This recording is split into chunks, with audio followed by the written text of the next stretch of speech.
Good morning, everyone. Good morning. It is 9:15-ish on January 10th. This is the Ways and Means Committee. I'm glad to be here with you today. Thank you for your patience in us already adjusting the schedule on our second day together. Bill and I had to be together. And as will be our tradition, we spend our Friday mornings hearing preliminary walkthroughs of bills that have arrived in our committee room and are on the wall.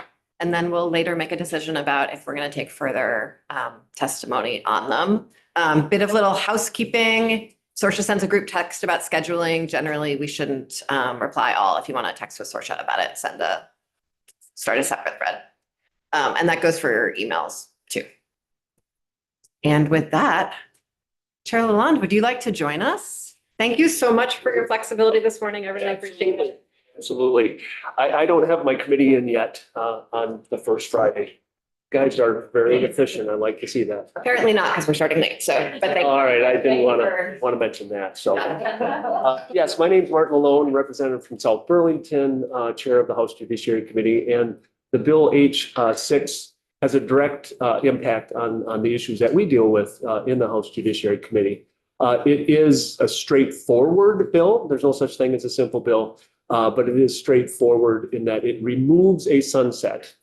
So I think it was a couple of years ago, we passed a bill, passed a law that increased marriage license fee to help fund the Domestic and Sexual Violence Fund. So just to give you some background, the Domestic and Sexual Violence Special Fund was established in 2008.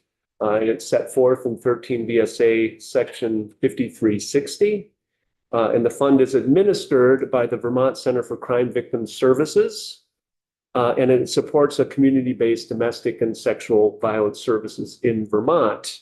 So the revenues for the fund were really primarily are comprised of really two different revenue sources. A surcharge on criminal and civil judgments, and then a portion of the surcharge on marriage licenses. This particular fund, it supports about $784,000 in expenses annually. And those funds are dispersed among the Vermont's 15 community-based domestic and sexual violence service providers. So the revenues have been declining over the years. And in part, the increase in the marriage fee and the increase going to this fund was to help make up for the lost revenues elsewhere. Personally, stepping back, I think that we should be funding this through the general fund. But until we get to that point, I think we really need to continue the marriage license fee. When it passed out of here, we did not have a sunset, but to get it through the Senate, somebody down there in finance added a sunset. So we would take a look and see how it's going. I can tell you that has been very important. I don't have the actual numbers of how much money that has brought in. You can get that from other witnesses from the network. But it has been an important source to help to continue to fund these really important services for victims of domestic and sexual violence. And I'm happy to take questions. I'm not sure I'll be able to answer them, but I'll try my best to point you to the right people if necessary. Thank you. I don't have any questions. Yes, Representative Feltes. Has the $784,000 decreased annually over recent years, or that's kind of a stable amount? You can get that more detail from the network. I'm assuming that it has increased as far. Oh, you mean the amount of money in the fund or the need? The amount of money in the fund, I believe, has been going down. The needs have been going up. I understand that probably, Yeah. but I'm wondering about the source of the funds. You said it was a surcharge. Number one, it was a surcharge on the marriage license, as well as a fee on certain crimes or certain Yes, correct, judgments. correct. So there's certain court fees, a portion of Court that, fees. and the courts have been collecting less and less of that money just because the people involved in the criminal justice system don't have that money. Don't have it. So. Chair, just a clarification on that 784,000. Is that the amount that's going to the Sexual Violence Special Fund now from the marriage license only? No, not from that. It supports, that fund supports the 784,000. So that's the amount in that fund total. And I don't have the breakdown of what comes from what, and you can definitely get that from. Okay.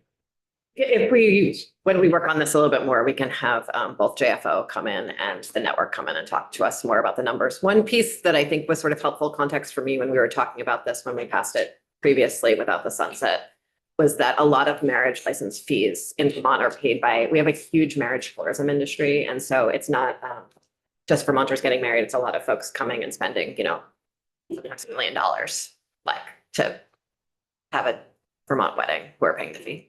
Yeah, and I guess the key from me is that the services that the network provides the victims are critical, and they do an amazing job on the money that we do give them and support them. Victims, whether they're into the criminal justice system or not, they're help folks through steps to end domestic violence is the one I'm familiar with in Chittenden County. They help individuals who are seeking RFAs at any time of night, any time of the week. They help find housing. They really are helping really focus on domestic violence, but also sexual violence. And they really do excellent work. And it's really critical that we fund them. That's why I wish that we would go to the general fund and just have this much easier for them. But That's a conversation for downstairs, but yeah, well, yeah. Representative Brannigan. I'll try to be brief, but yes, downstairs, however, just so you know where I'm at, I've never liked this fee. I did fees on the floor for a long time. I think when you were new, the end of fee days, when we had a big presentation of the fees, and there is supposed to be a connection between the fee and where we get it. Right. And it always bothered me that there seems with this fee, this particular fee, to be an assumption that all marriages are going to end in violence, and they certainly don't.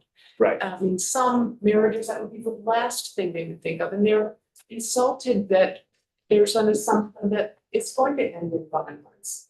And so it just seems unjust somehow to me to take it out of a marriage license fee. So I absolutely agree with you that it should come out of the general fund. I understand how important those services are, and the people who receive them are in, a bad position. They've been abused, and it's terrible. A way that the government should step in, public safety or something like that. But my opinion is not the marriage fee. But I keep losing it. I lost this argument. We can also think about instead shifting to a fee or, on the sale of ammunition and firearms. That's another, there is a nexus in violence there as well. But I guess that might be a little bit of a hot button topic. So maybe we stay with the marriage fee.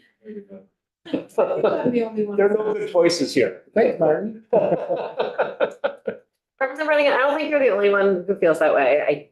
It is an uncomfortable nexus, absolutely, and it's something that absolutely has to be funded, right? Crucial service. I agree with that. And it's one of the funny things I think about special funds is that they're a little bit of a farce in that they're all fungible. We have money going in, we have money going out, and it really doesn't matter like what the money is that's coming in, and it doesn't really matter like what label the money going out necessarily has on it.